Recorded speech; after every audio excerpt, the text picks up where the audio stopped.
The planet's puppet masters almost surely have a plan. There's clearly maybe something there beyond the realm of man. And until you've thoroughly tested every last close-trusted view, I find the more you think you know, the less you really do. That's true, Dr. Sayers. Very well. Where would we be without THC? 'Cause we know they're lying to us, just don't know to what degree. Yeah, where would we be without THC? The Higherside Chat Show, Greg Carlwood and Company. All right, Higherside Chatters, it's no secret that the conspiratorial crowd has made many claims about the Capstone Cabal and the ruling elite class of past and present. Claims that range from a fascination with occult arts, securing power through magic and making dark pacts with demonic multidimensional entities, to selective breeding, carefully preserving bloodlines, and even that these psychopathic power players have some type of reptilian origin that might make them only half human. And as we know, it's very hard to find the smoking gun for these sorts of claims, and we're left with the analysis of small breadcrumbs, strange symbolism, and the occasional promotion of ideas and motifs that seem completely foreign to anything we would recognize in the mainstream. Well, folks, it seems like a 15th century relic known as the Sola-Busca Tarocchi has broken free of its carefully maintained chain of custody behind the curtain as an aristocrat-class magical heirloom to find itself on display in a Milan museum in modern times, and wouldn't you know, it contains aspects of nearly all of those oh-so-strange conspiratorial claims. Lucky for us, though, the royal worldview is carefully kept close to the chest, and putting such a relic in its proper context seems like a monumental task. Today's guest, Peter Mark Adams, is a brilliant esoteric scholar, tarot expert, professional energy worker, and occult symbol decoder that seriously dedicated himself to unpacking this deeply esoteric artifact fully drenched in the Demiurge, and has released his analysis and conclusions in an epic and beautiful book titled The Game of Saturn. It's one of the most impressive pieces of work that I've seen in some time. The implications are damn near unbelievable, and I can't wait to get down to it. A serious honor and a pleasure, a master of his craft, Peter Mark Adams, welcome to the Higherside. Hi there, Greg. Lovely to talk to you. Yeah, man, I'm so happy to have you here. Scarlet Imprint always seems to work with amazing authors, and I'm really impressed with this book. It is something that I don't think I could put together if my life depended on it, so really kudos to you. Thank you so much. And to kick this off, we really have to break this down for people, but we're talking about an elaborately illustrated and decorated deck of cards that matches the structure of a classic tarot deck dating back to the Italian Renaissance. I guess it's the oldest known deck of its type in existence, but you call it a tarocchi because outside of that same basic structure, it doesn't really have much else in common with traditional tarot. Is that right? That's right. There's about 3 cards in the deck that have a kind of passing similarity to the cards you'd expect to see amongst the trumps in a modern deck. But apart from that, everything else is utterly unique. And it was that fact, actually, which really got me turned on to the task of trying to figure out why they'd gone to such extraordinary cost, investment of time, the use of a Renaissance master engraver, and yet the thing didn't make any sense. So had to be something going on here which I couldn't figure out, and that really led me on down the rabbit hole. To be honest, I started to disappear from day-to-day living as I got engrossed in this thing, Yeah. And eventually I was working like 16 hours a day, 7 days a week. It took me about 3 years to break into the deck's heavily coded, multi-layered symbolism. That's so provocative. And the artwork on the cards, they depict everything from fairly innocent-looking figures to decapitation and holding babies over fire pits. Yeah. But I guess, what about the artwork is so special, not only from a content perspective, but a historical one as well? Yeah, I mean, this is it's the earliest complete tarot deck that exists. That's one thing. Secondly, it's been done by this Renaissance master engraver. So the quality is absolutely superb. And those 2 factors alone set the deck apart from pretty well everything else. The third factor, though, it has no Christian imagery or symbolism in it whatsoever. And that is really exceptional. I mean, I can't think of another tarot deck in existence that doesn't include certain aspects of the Christian theology. Right. I found that strange as well because I'm a little bit familiar with the tarot, and there's always that final judgment card, at least, which is a very Christian thing. That's it. And there's nothing like that in this deck. And again, that was another of the factors that drove me to try and figure out what the heck is going on with this thing. There's another factor as well, Greg, which is really strange. This deck, despite being a masterpiece of Renaissance art, has no provenance whatsoever. And like, provenance is everything in the art game. Where did it come from? Where did it originate? Whose hands has it been in? Because this is a deck of cards that survived intact for 500 years. And nobody knows where it's been for at least 300 of those years.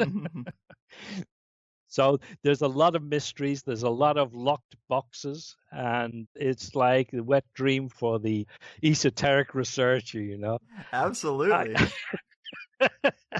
I can't claim to have cracked the whole thing. I think I got most of the trump and court cards decoded. But there's a substantial number of suit cards that still require work. There's more to come. Always. And so, you know, the main purpose of a typical tarot is divination, but is there an indication that that is not the same purpose here, or is this just a different form of divination? I think people have always used different things around them for divinatory purposes, you know, whether it's coffee grounds or what. The original decks were created for gaming. That's where the tarot came from.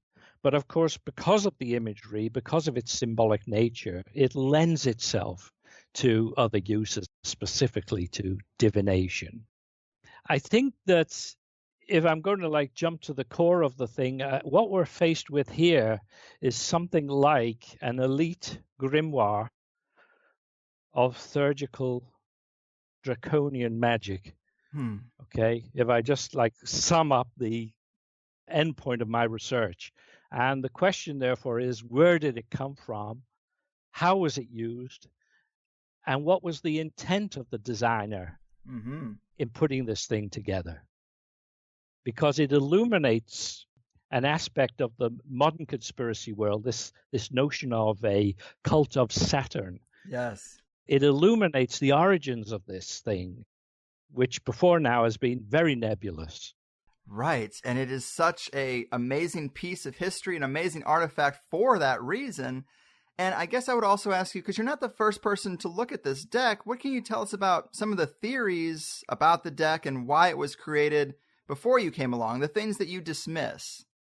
Well, the obvious thing is that, you know, 9 of the trump cards depict figures connected with Roman Republican history. So it's easy to dismiss the whole deck as an educational deck. But as an explanation, it just doesn't stand up. How about the other, you know, trump cards? How about all the court cards and the, you know, suit cards? So, you know, the obvious explanation is too facile. To suggest that it's an educational deck also doesn't take account of the homoerotic elements in its imagery. You know, it's a Christian stance, and the fact that the trump cards that appear to name Roman figures have been spelt in such a way that you cannot immediately identify any particular person. Okay, the Romans had a thing called the gens. It was like a family name, and because the Roman elite was governed by a very small number of families for a period of like 500 years, the gens doesn't give you any indication of which member of the family within that 500 years, you know, who it could be. So again, it doesn't actually fulfill an educational purpose on that score either. The other explanation is that it's another wedding present, a kind of sumptuous wedding present like the Visconti Sforza deck. But again, the homoerotic imagery, the baby getting cooked over the fire, scenes of immolation and decapitation. That'd be some wedding present, right? Right. as good. Instead, you wouldn't be invited back, True. So they're the main lines that have been attempted to explain the imagery in this deck, and they don't really work. Mm-hmm. So there has to be a deeper game going on. And another foundational thing that we should probably discuss with people or discuss for people is that there's also something that should be said about the historical context, like not only the politics of the time, but the attitudes about magical ritual and practice. This kind of speaks to those homoerotic elements you mentioned. But what do you think is important for people to know in that regard to place this back in its proper context of when it was actually made?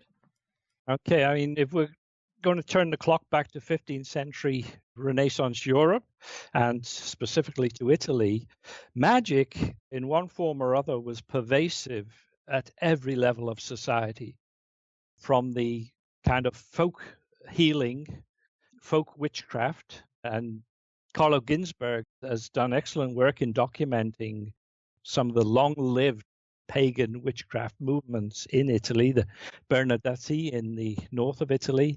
We have the possession cult of Tarantismo in the south of Italy. And on top of this, you have a layer of what I would call grimoire magic, so that you find clerical scholars, students, monks, priests, specializing in ritual magic for hire. Okay, so if you have any problems, you go to them, and they, that you need a demon exorcising, or you want to summon a demon and send it against someone, the use of attack sorcery. These would be the go-to people for that. And we have excellent testimony from the inquisitorial records for Modena and Bologna, which demonstrate that these priests, the ones who were recognized as wielding a lot of power in terms of demonic magic, were very carefully protected by the elite. Mm-hmm. Their major sponsors were the elite families, in fact. And whenever an inquisitor attempted to take one to court, have them defrocked or whatever they could do against them, the elite families always stepped in and put the case aside. So they were well protected at the highest levels of the Renaissance society.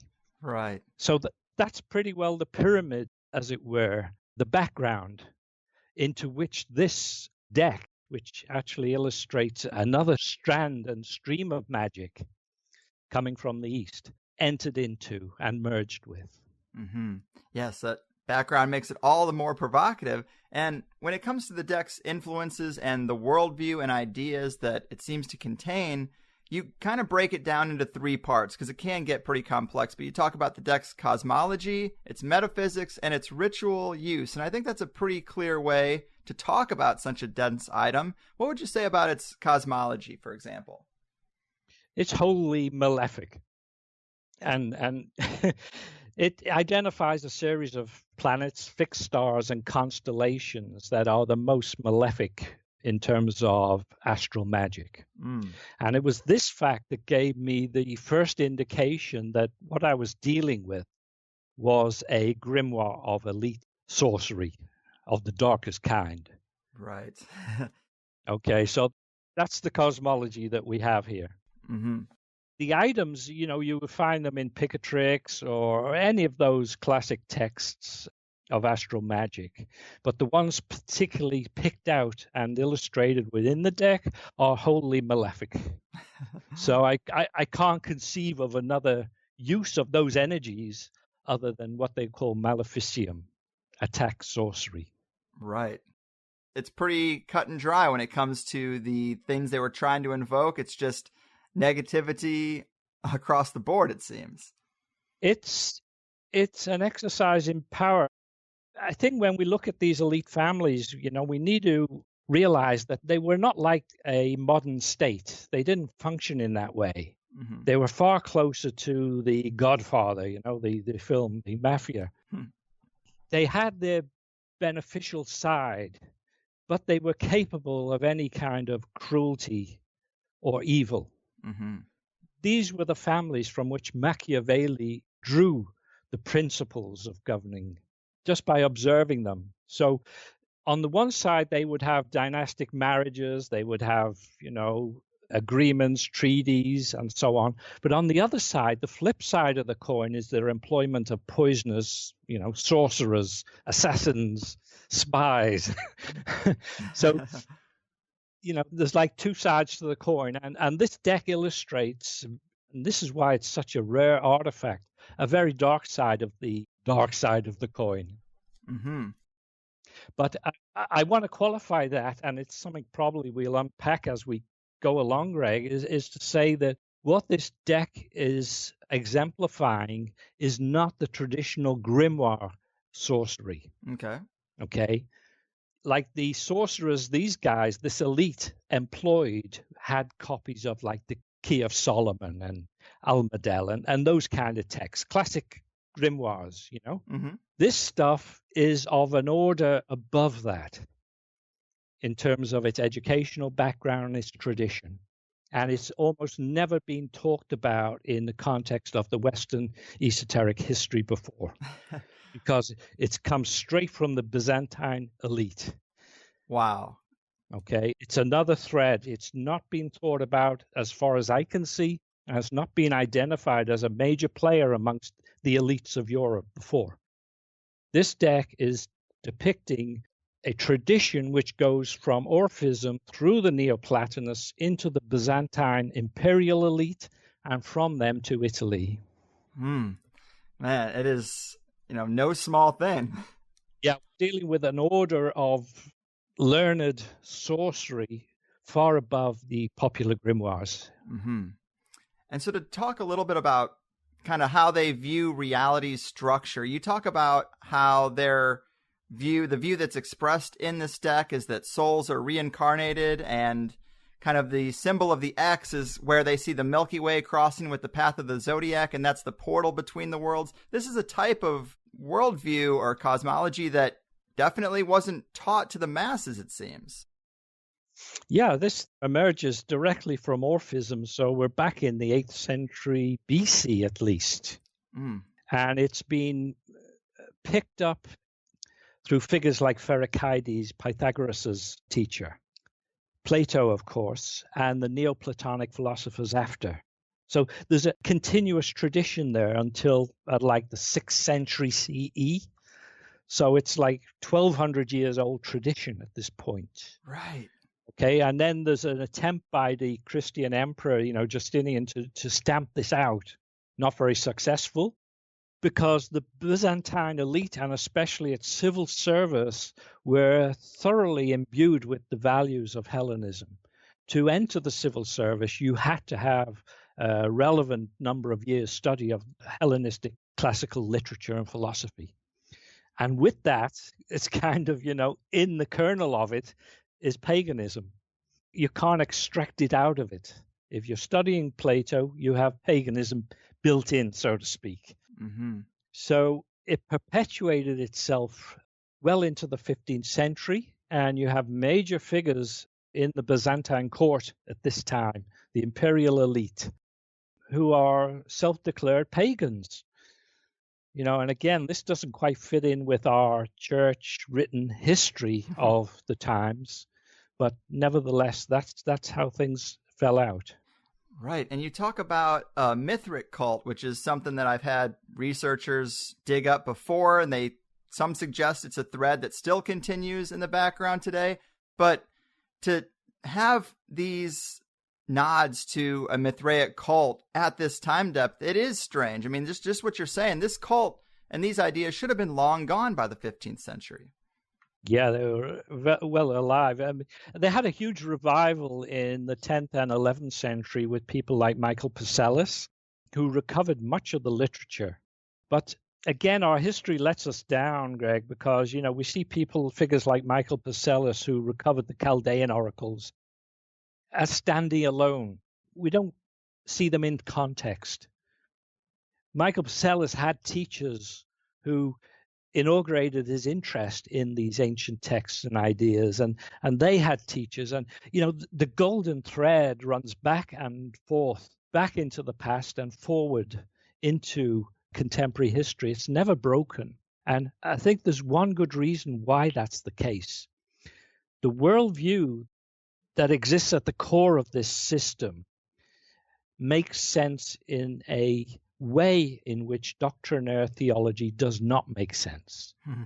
Okay, it is an esoteric, experiential approach to reality. So that for those of us who, for instance, work with energy, you do regression work, constellation work, whatever, the notion of reincarnation is a very real one. Mm-hmm. You experience people who recover past life information. So, you don't need a theological judgment about it. It becomes part of your experience. And the belief system coming out of Orphism is rooted in real experience in this way. It's liberating because it has this many lives aspect to it.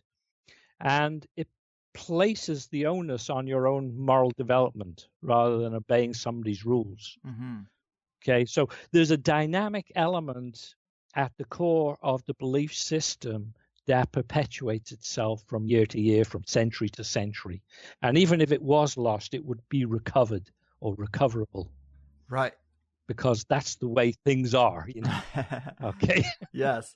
And, these ideas you're talking about now, very Gnostic. And in regards to the deck as a Gnostic piece, you say, in categorizing the deck's cosmology as Gnostic, we need to take care not to confuse this fact with the historically documented Gnostic preoccupation with spiritual liberation. Nothing could be further from the worldview of the nobles who designed this deck. Yeah. And obviously that's an important separation. I guess, what other aspects of Gnosticism do actually make it into the deck?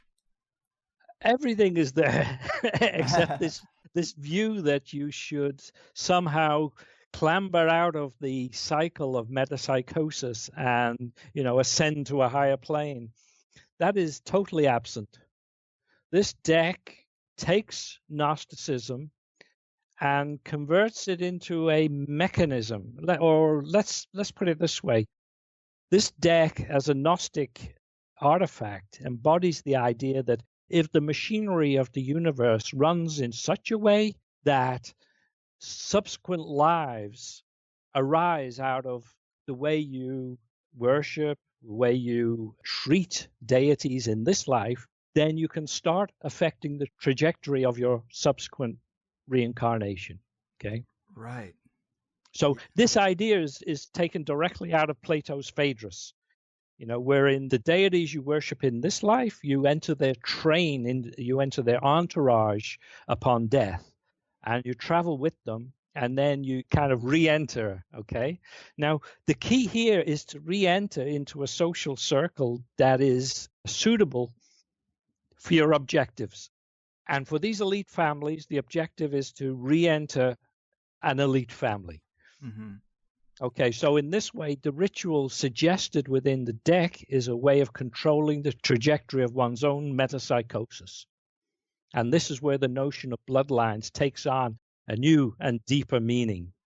Absolutely. That's so interesting because it's like we always see the elite as into playing the long game and these multi-generational mindsets, and mainstream culture looks at that and says, well, that makes no sense. People only live to be 70, 80 years old. They're not worried about what's going on for a 200-year game plan. But this context makes that seem plausible. And it justifies why that worldview would exist among the elite.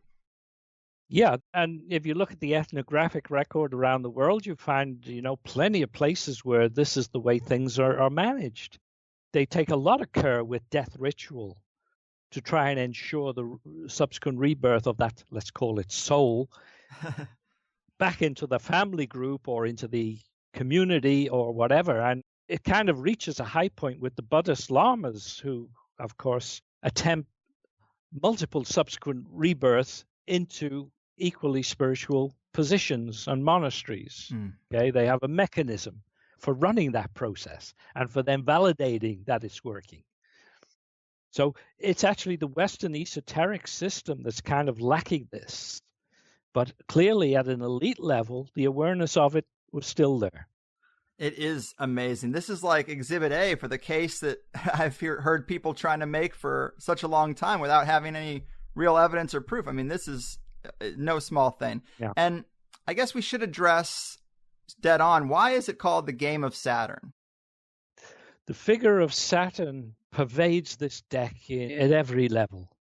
I've got a quote here. It's by Proclus in his Platonic theology. He says, all Greek theology is the offspring of Orphic mystical doctrine. And if you look at the Orphic theogony, it starts out with Kronos, the great serpent, gives birth to an egg.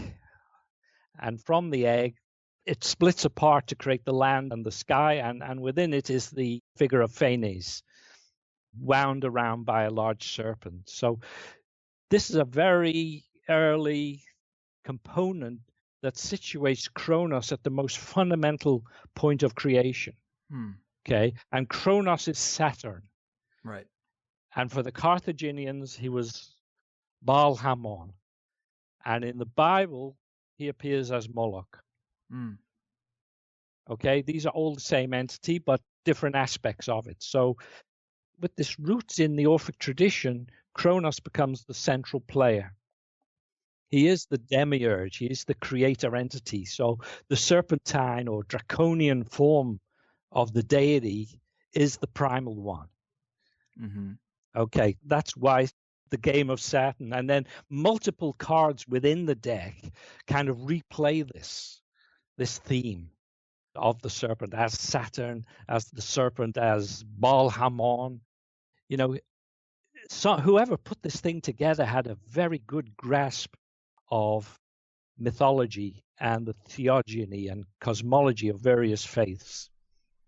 That is so true. And along this line, to quote you again, you say, the deck's theology embraces Gnostic cosmology in its totality, but nevertheless discards liberation in favor of the positive embrace of the Demiurge's worldly rulership.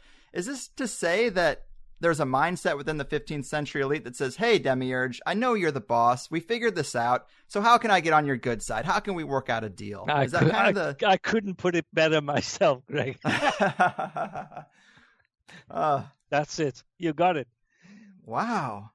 It seems so in line with conspiratorial suggestions today that the elite have made a deal with the Demiurge to basically be the management class on the earthly plane, to opt out of the rebirth cycle and stay in these positions, maintain these bloodlines, and in exchange have vast amounts of material wealth and power. I guess that's a worldview that's pretty aligned with this 15th century elite heirloom and its chain of custody, I guess. Yeah, it's the horrible realization, isn't it, that those conspiracy theories have their roots in a real tradition. You know, that's the bottom line with this reading of the deck, this interpretation of the deck. It's horribly real.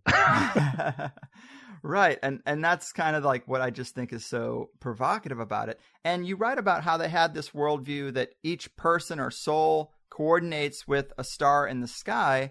And the deck contains references to a star kaput angle, I guess is how it's pronounced. Something Algol. Yeah, that's a star I've never really heard talked about. What do we know about this star's attributed characteristics? What do the references to this star mean to you? It's the most malefic star in the sky, bar none. So if you want to do the heaviest kind of sorcery imaginable, this is definitely one of the ingredients, the energies of this particular star.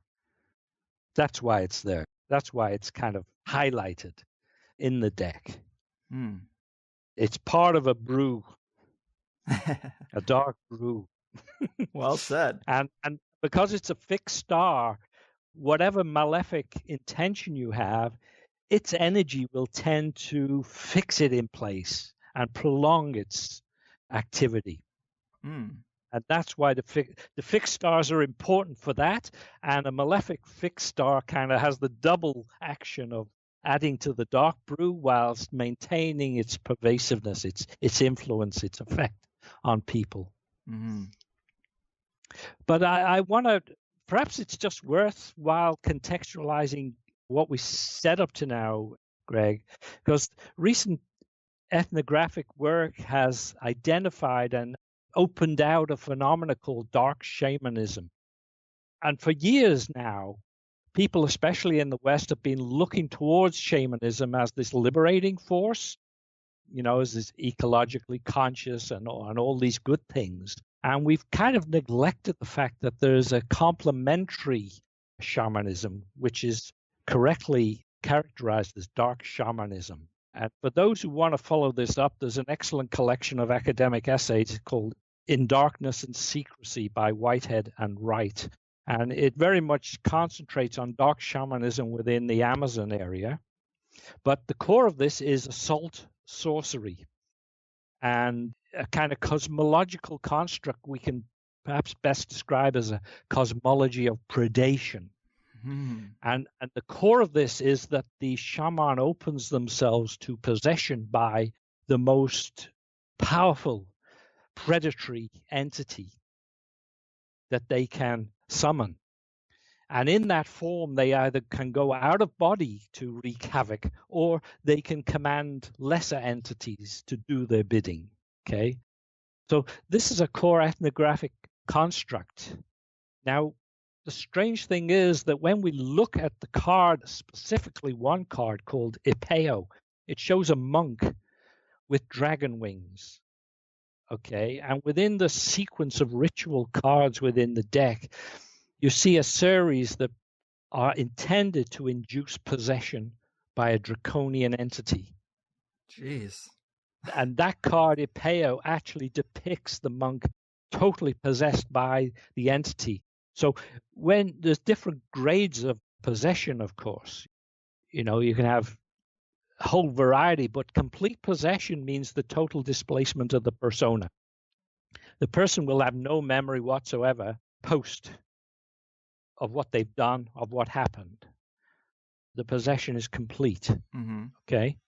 So in the context of dark shamanism, we're seeing a ethnographically attested process whereby dark shaman open themselves to possession by these predatory entities and then use that power, so to speak, to wreak havoc of whatever kind they intend to do. So that construct perfectly fits the imagery that we're dealing with and the kind of uses that this Renaissance elite would have. Yes, it's quite amazing. And, you know, there's a lot of people, even today, we hear little nuggets of wisdom dropped by those who have kind of touched the fringes of elite circles or worked in certain industries like banking or politics at high levels. And they come out and say, you know, these people are possessed. And you're like, you know, you don't think of that literally, but that's a term that is thrown around quite often when describing the way these people act and the way it feels to be around them. Exactly. And this is it now. If we can only start connecting our, you know, ethnographic and historical information to the current situation, we can begin to illuminate some of these things for the first time. They start to make sense when you contextualize them. But you've got to get the right background in place in order to do that. Absolutely. And, you know, another element of that background is you say that the Este worldview entirely explains the magically oriented motivations of the deck's design and use. And Este is a name that comes up a lot in your book. I don't hear it all that often outside of your book, but tell us about that family and their connection to this deck. Yeah, they kind of emerge out of obscurity in the, 10th century or so. And there's various branches of this family. And you're right, they're obscure. I certainly didn't have any particular awareness of them when I started this project. But in Italy, they came to be the rulers of the city-state of Ferrara and were closely allied with Venice. And it's within that context that the deck was designed and created. Now, it turns out that the Italian branch is a cadet branch of the larger family in the Austro-Hungarian area, the Guelph Este. And the other cadet branch of this family are the Hanoverian monarchs. So let me put this in a historical context. I think something like 17th century, Mary d'Este of Modena married the Duke of York. And when he ascended to the throne of England, she became Queen of England. Okay, and it was a short-lived monarchy. But then there was an interregnum, and then the Hanoverian monarchs took over. And this is George the First, second, third, all of these people. Now, we're talking about an arc of history which leads from supremacy in the Renaissance for about 300 years, and then kind of switches saddles, okay, just in time to catch the rise of the British Empire. Mm. And at the end of that, the tail end of that, catches the start of the USA. Right.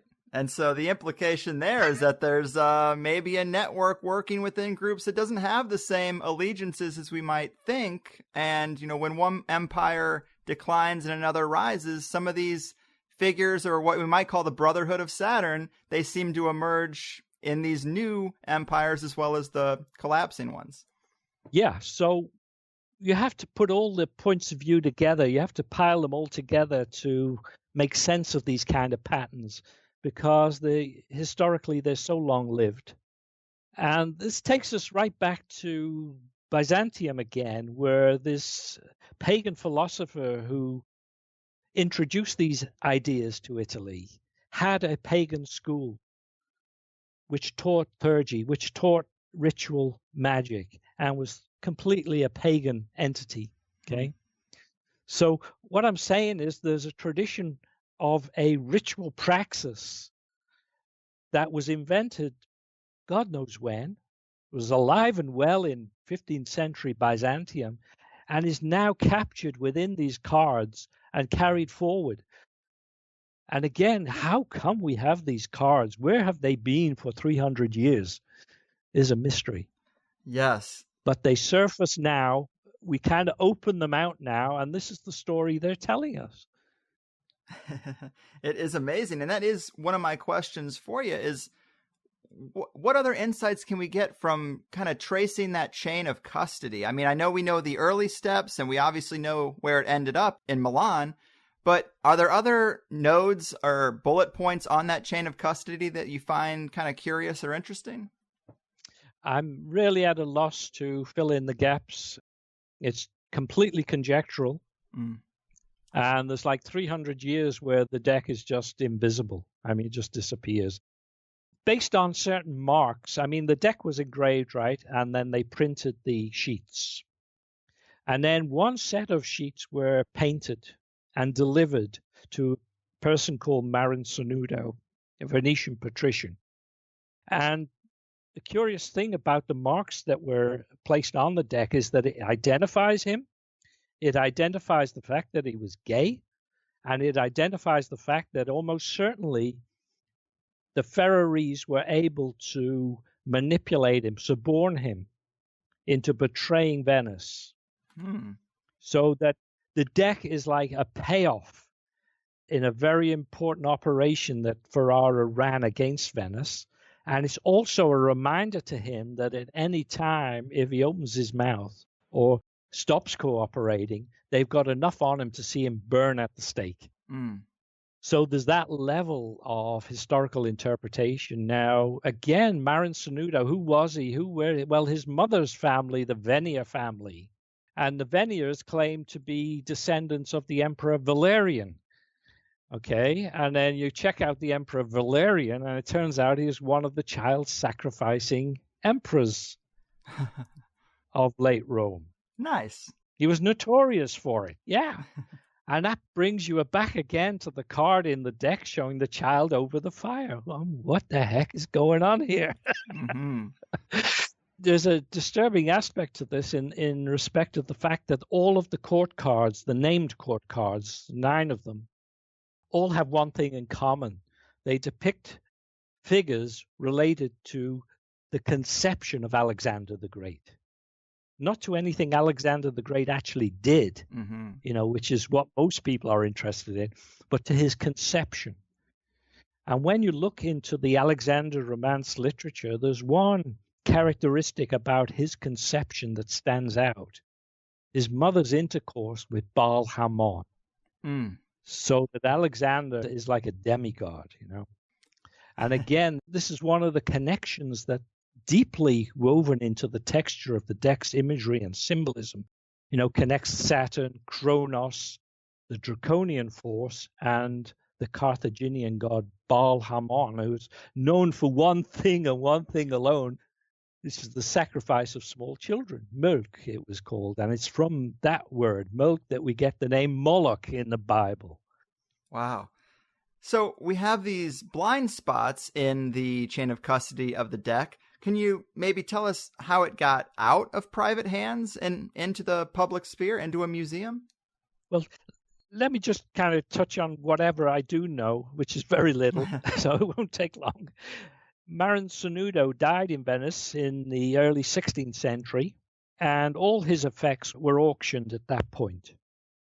Now, there's a jump of like 200 or 300 years to a Milanese family, the Marchesa Serbelloni.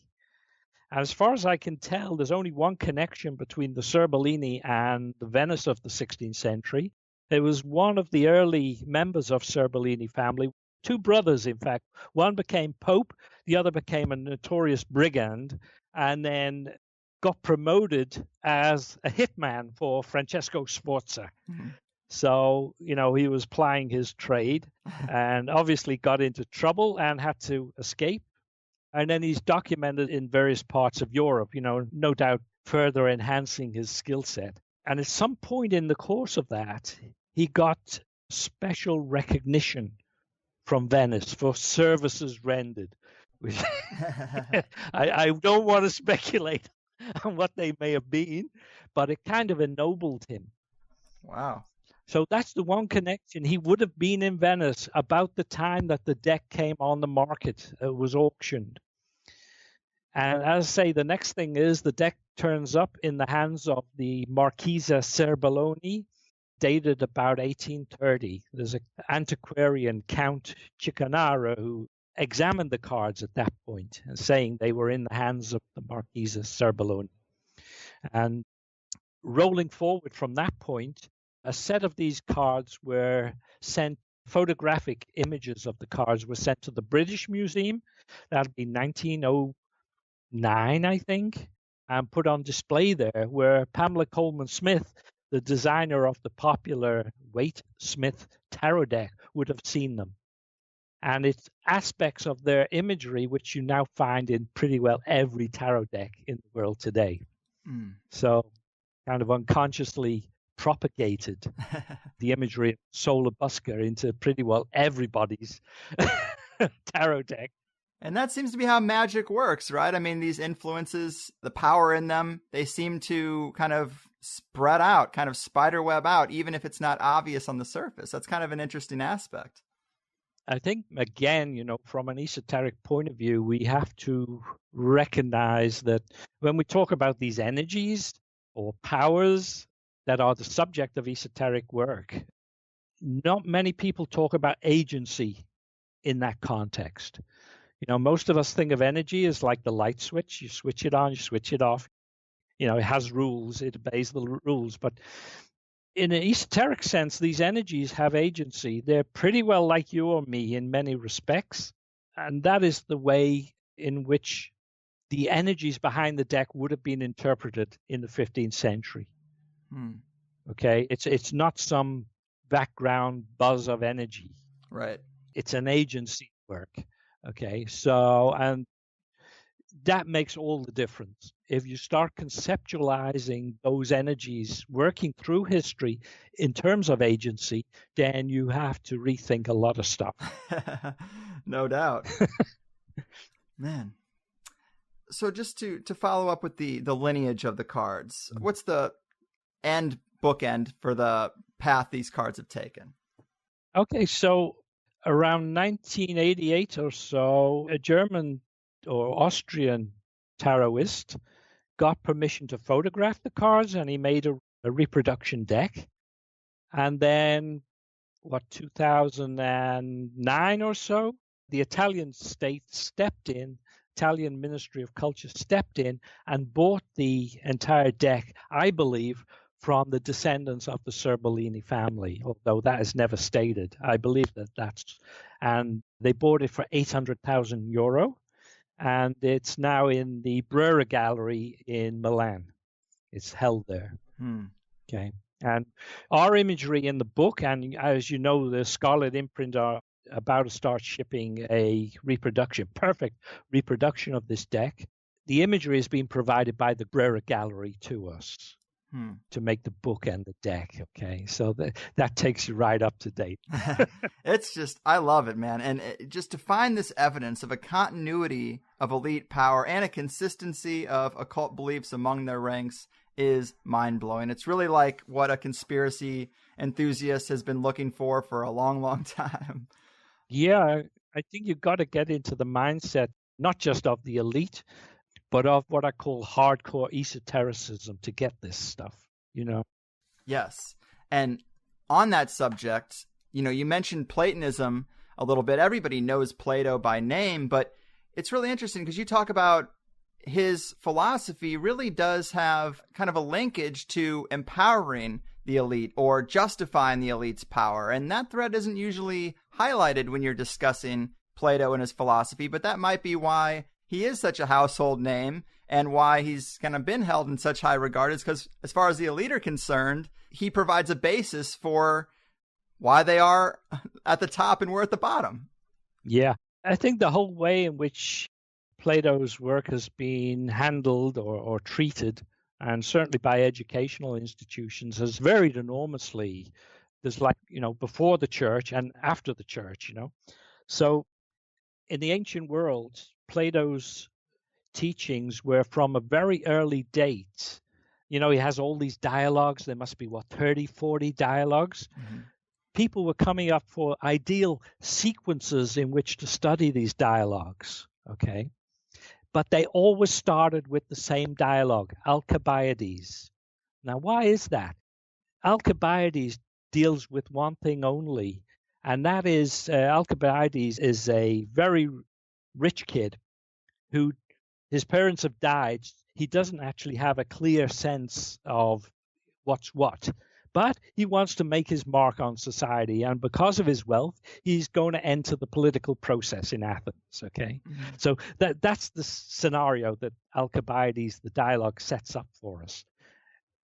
In his discourse or his dialogue with Socrates, Socrates is attempting to say to him, you're looking for self-aggrandizement, but what about service?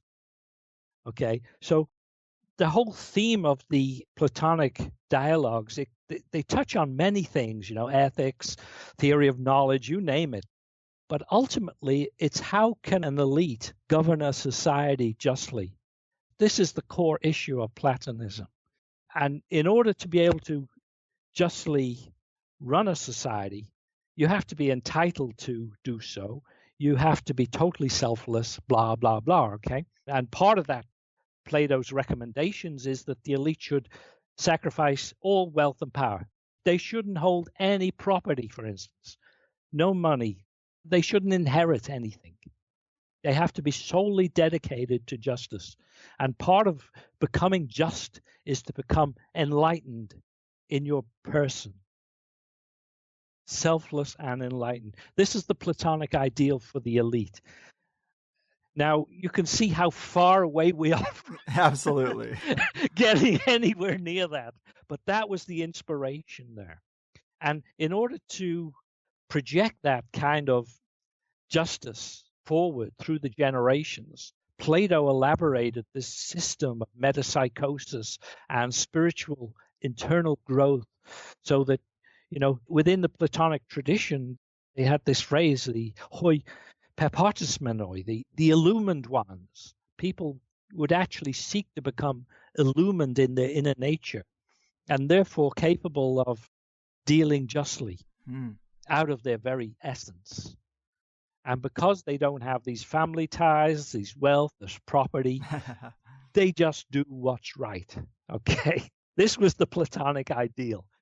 Now, the esoteric aspects of that is that such an illumined elite would also have the highest connection with the deities and so on. So they would drive the process of subsequent metapsychosis, of rebirth, if you like. Mm-hmm. Okay? So it would become a self-perpetuating mechanism.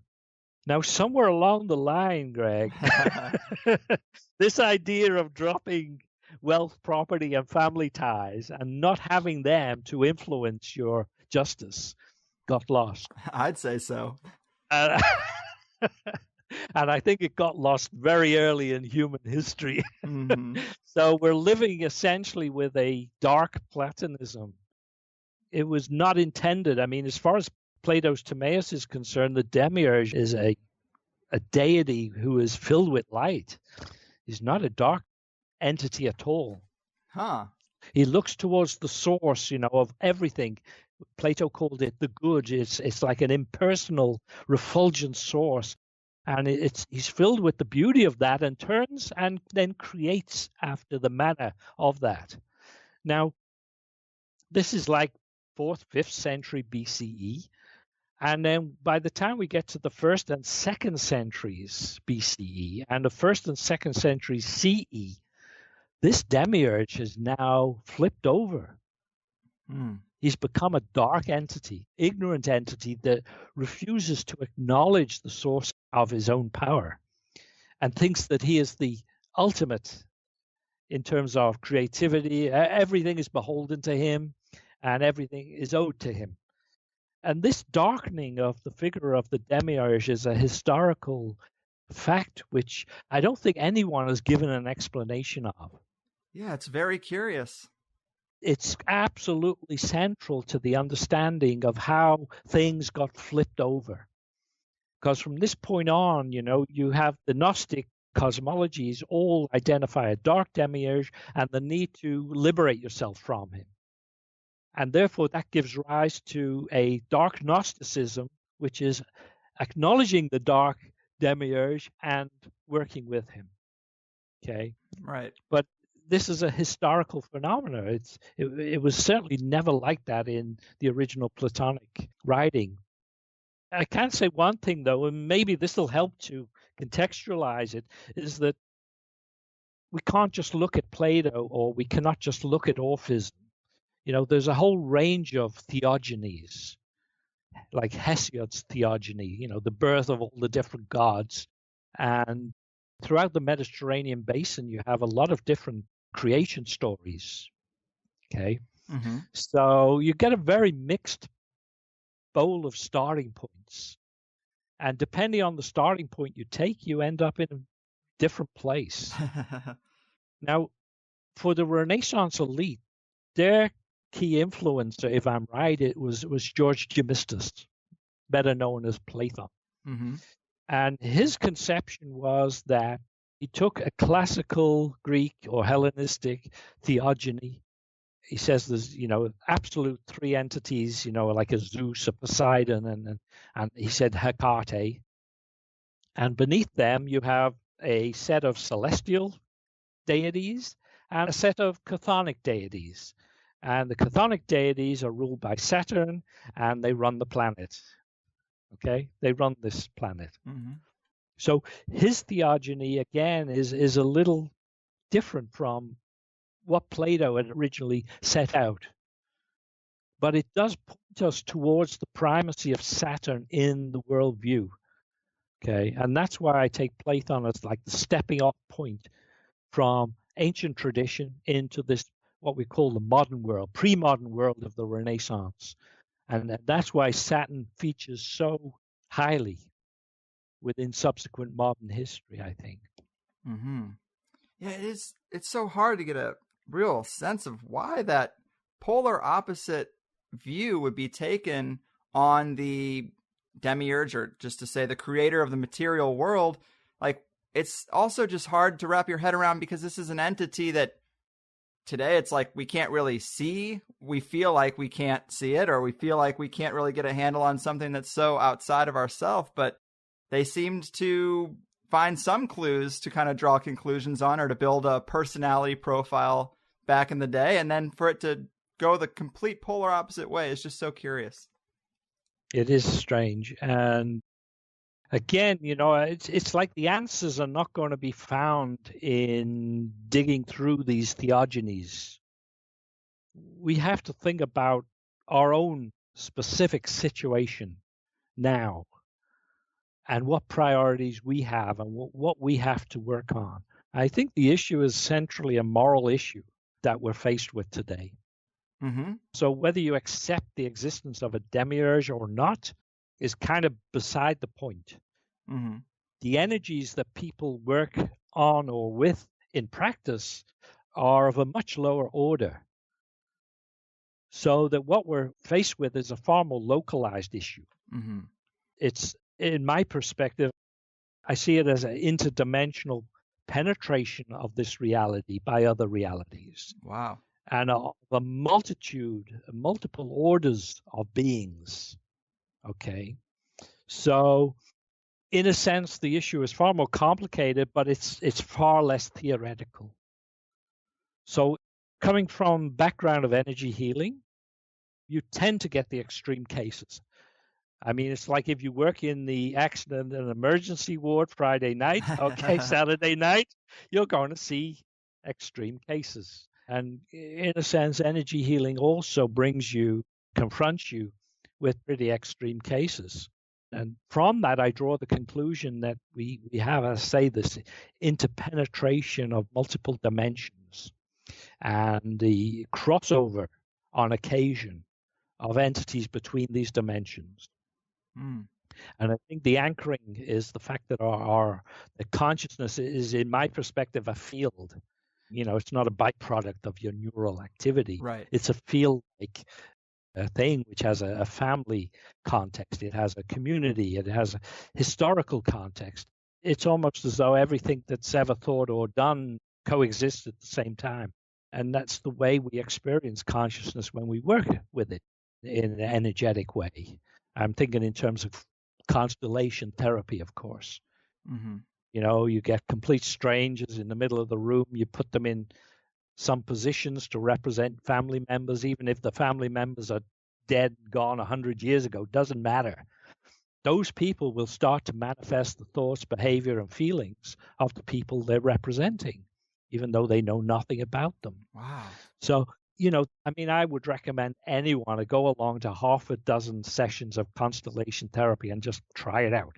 It's going to change your views of reality faster than anything I know. Wow. So other cases where we have one-on-one healing, you know, we have people who've deceased coming through to help in the healing process. Other times I've dealt with very, very, very dangerous and difficult entities that seem to haunt people. Wow. In a very abusive relationship, you know. You remember this film, The Entity? There's some very dark stuff going on, and there's some very bright stuff as well. You know, the role of higher order beings is not sufficiently taken account of, in my experience, in this conspiracy world. Mm-hmm. People are very much focused on dark side, which is there. There's no doubt about it. It's dangerous, it's dark, but it's not the whole story. Right. And ability to cleanse and purify yourself and make a connection with higher order beings is always an option. Mm-hmm. It's an option for everyone. And it brings extraordinary confidence and strength. Yeah, that sounds so interesting, and it's something I'd like to experience more and experiment with more. And it just seems like when you trace the evolution of ideas and things that have been projected into the culture, it's like this most recent round of materialist science, of atheism. I mean, this is like a deception that gets the culture even further away from not only the things you're talking about that just seem to be part of reality structure, but even the elite belief systems that are hidden behind the curtain. It's just another layer of separation. And it seems to be like one of the biggest deceptions of our time, that any intelligent person would be a material atheist, because that's the view that, you know, I kind of grew up with and adopted and then discarded after a crazy psychedelic trip that showed that wasn't true. But it just seems like a major deception to inject that type of worldview, because it's further and further away from the stuff we're talking about. Yeah. As well, just as an aside to that, I think you have to be careful as well when you deal with a lot of conspiracy stuff. It also tends to depress you. Sure. So it actually closes down your awareness, and it takes something away from you. It steals something from you. Okay. So unless you're doing the compensatory work on the light side, unless you're engaged in serious, meaningful work, like you do something in the community, which is meaningful, unless you're taking a lot of care with what you eat and drink, you're going to get caught. The strong dark currents can carry most people along. Right. So you need to do a lot of recovery work on yourself and people around you. I guess I've been very fortunate. I've had the opportunity to see some very light entities at work, and that has encouraged me to say these things, to be honest. Sure. Yeah, that's something we definitely don't hear about that often. Can you give us like an example or two of the light side of these entities? I'll tell you one very strange story because, it baffled me as well. This was about 20 years ago. I was dragged along to see this guy, Tom Kenyon. I'd never heard of him. And he was apparently channeling these entities called the Hathors. And my eyes were just like rolled up, So I said, okay, I went along with this gang, we're sitting there in this like amphitheater. And Tom's sitting on a chair down on the stage, and he starts singing. Well, this guy has, 10 octaves to his voice. It is absolutely stunning, beautiful. And this was going on. All of a sudden, I saw arrayed in front of him 6 beautiful white columns of light. And they were like glittering, and these were like 5 or 6 meters high. And, I was just like, wow. It was like an overlay on reality. That's the strange thing. And then these figures, these columns just drifted out off the apron and up through the audience and disappeared, And late on in this, it's not a performance, but whatever Tom Kenyon is doing with these entities, he's getting advice and stuff. Somebody in the audience said, well, what do these Hathors look like? And Tom immediately said, when they manifest, he says, you'll see them as tall white columns of light. And that's exactly what I saw over there. So why I was chosen to see these things, I don't know. I am a bit sensitive to energies, but there they were. There they were. Wow. And the advice they give, I check Tom's stuff every now and again. It's all about ascension. It's all about, cleansing, purifying the channels and so on. And, it's all good, clean stuff. There's no doubt about it. But if these higher order beings are indeed there, and it looks like to me as though they are, then there's some restrictions on what they can do on this plane. And I would suggest that each person's moral or ethical behavior is the core or the limiting factor. I remember Martin Luther King said, the trajectory, the arc of the universe is long, he says, but it bends towards justice. And that's what I see in the constellation therapy that we do, that the core disturbances in reality arise from some form of injustice. And when you expurgate that injustice, when you correct it, you harmonize the fields. So there's an ongoing task that energy healers are embarked upon on a personal, on a community level. We're trying to create that justice. We're trying to eradicate the cramps and the squeezes and everything within the fields of consciousness arising from injustice. And it's injustice that seems to me the core characteristic of the elite. Agreed. And such a noble goal that you're working with. So this is the work, Greg. You get on and you do the work. And in doing that work, you rise above the fear and pessimism arising from the darkness. Well said. Yeah. You can only stare into the abyss so long without doing stuff for the other side. Yeah, you're going to fall in if you look long enough. Man, I just love this. I feel like I could do it all day, but I got to let you go sometime. And I just really enjoyed the book and the conversation. It's broken down quite well, but it still requires so much historical context. And a lot of the players were pretty new to me. So it is just a great book that unlocks so many new threads and peeks behind the curtain during that era of the Italian Renaissance. And I think there's just so much to see behind it. So great work. And, before I let you go, I did want to also ask you, because you are an energy worker and that's the expertise you have, did that come into play at all when you were studying the deck, when you put your hands on this thing? We're talking about the energy of it. I mean, did you experience that firsthand? Yeah, a number of times I had a huge energy coming through, Greg. I mean, I was like paralyzed for like 4 days. It was so intense. And none of the energy workers around me could move it, One of them tried, and they almost fainted. They had to go out of the room. It was that intense. So I was aware that something was driving this, and the way the clues came to help me break this code, sometimes really strange, Right. I mean, I'm not a great classic scholar or something, for God's sakes. I study philosophy, at university, but I didn't study ancient philosophy. Man, well, you could have fooled me. Yeah. Sometimes I just felt like I was being led by the nose, Sure. Stick your face here, look at this, read that, read this, put 2 and 2 together. Okay, let's move on. This, and this was the result. And don't ask me why this is manifested at this time. I don't know.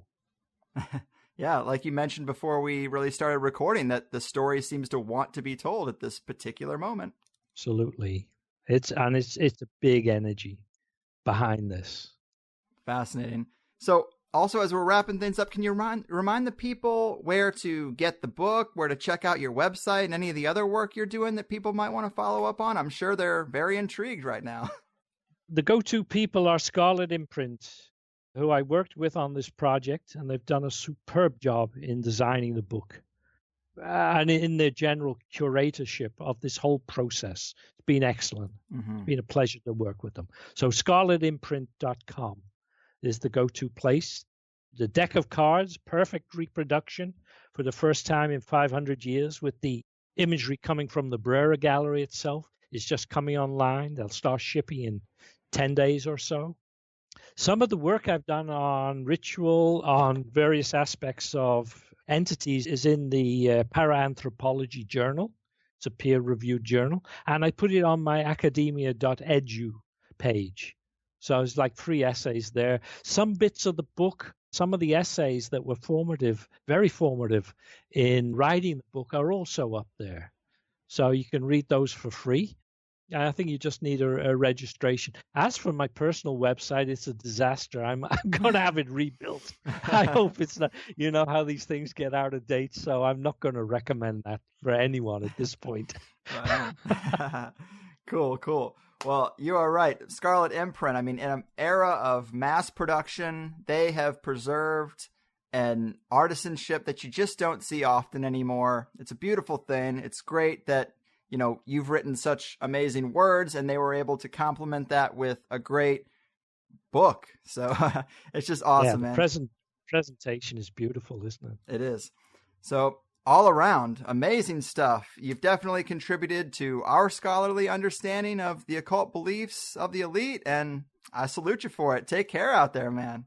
Thank you very much, Greg. It's been a pleasure. You got it. Take care, man. You too. Sweet, sweet Stranger Things, people. Peter Mark Adams and the Game of Saturn. What a great subject. And whenever someone asks me if it's possible that the elite might have come from a reptilian bloodline of some kind, or do I think the elite make deals with dark forces, I'm going to say don't take my word for it. Let's just see what the Italian Renaissance elite had to say for themselves. It's provocative. And granted, you can't see the art on the cards in an audio show, but you can always use the links in the show notes or just Google the deck. It is really one of my favorite types of episodes to do, where we kind of examine something that can move the needle in terms of making the case for some far out positions.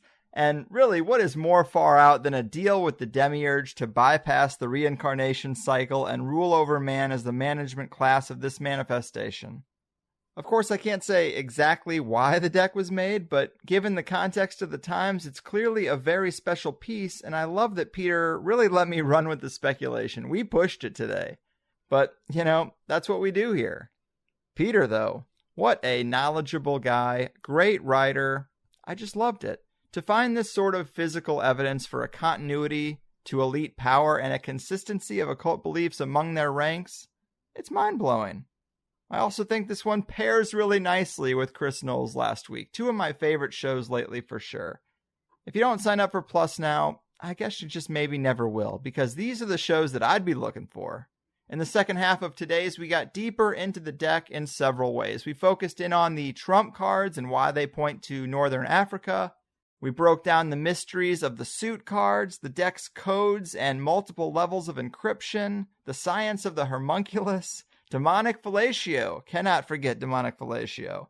Also, the details of the cards that reference human sacrifice, what that's all about, how Troy was once referenced to as the realm of the serpent born. Also, the court cards and the emphasis on half-reptilian origins for certain elite bloodlines, how to tell if you were pledged to a dark entity in a previous life, the idea of the elite pledging large groups of people to demons in mass rituals, dragons also, just to ice the cake, and the importance of positive polarity for good measure. Again, loved it. Can't thank Peter and Scarlet Imprint enough. Also Gordon for having him on Rune Soup and filling me in on just how fascinating this study was. In other news, THC is doing another live show with Tinfoil Hat. This time I'm supposed to be doing stand-up, so we'll see what I can come up with in a week's time with no prior experience and crippling anxiety, but it is what it is. So remember the 8th of November at the La Jolla Comedy Store. And this time I don't have to drive 3 hours back and forth to LA, which is a beautiful thing. We're going to leave that to Sam Tripoli, Ryan Davis, and Eddie Bravo, who will all be there. I got one more episode of The Higherside to get out to you before the end of October, and it is more of just a fun one. The original plan was to run through a bunch of paranormal stories with a guy who's been an author in that world for decades, but as soon as we got going and he noted that he was 11 when Roswell happened and also had an out-of-body experience, I actually just thought it was really interesting for me in a paranormal archive sort of sense to just hear the anecdotes and musings of a guy in his 80s who's lived and watched the paranormal and conspiratorial wheelhouse for literally twice the length of my entire life. I also have a hell of a Halloween story to tell you on that episode myself, but I'm getting out of here. I'm still trying to convince the wife to be my handmaid for Halloween for anyone who's seen the show, because I could just wear a suit, which is nice and easy, but I don't think she's a huge fan of the implication. I guess I understand, but I gotta keep making my case and learn how to write jokes. So, I'll see you soon. Your move, Saturnian Brotherhood, billionaire bloodlines, and demiurgic deal makers. Your fucking move. No one knows what it's like to be the bad man, to be the sad man behind blue eyes. And no one knows what it's like to be hated, to be faded, to telling only lies. But my dreams aren't as empty as my conscience seems to be. I have hours only lonely since they exposed me on THC.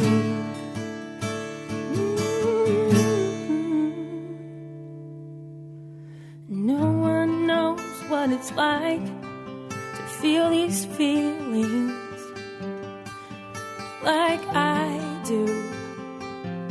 And I blame you.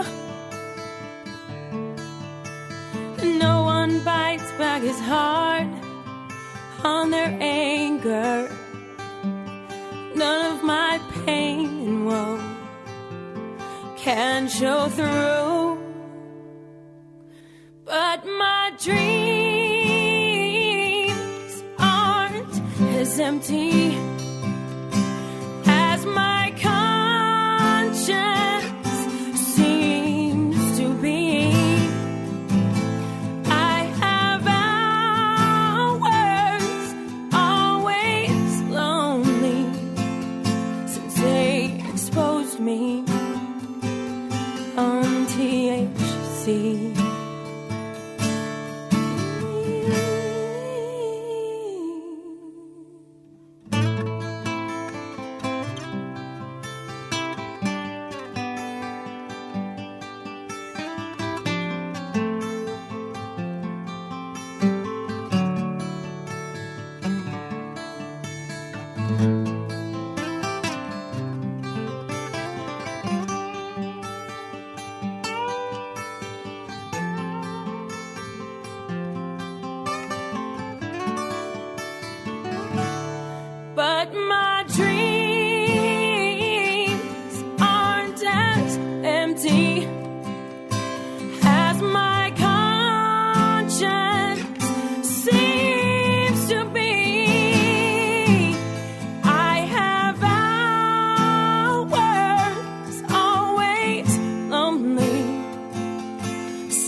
what it's like to be the bad man, to be the sad man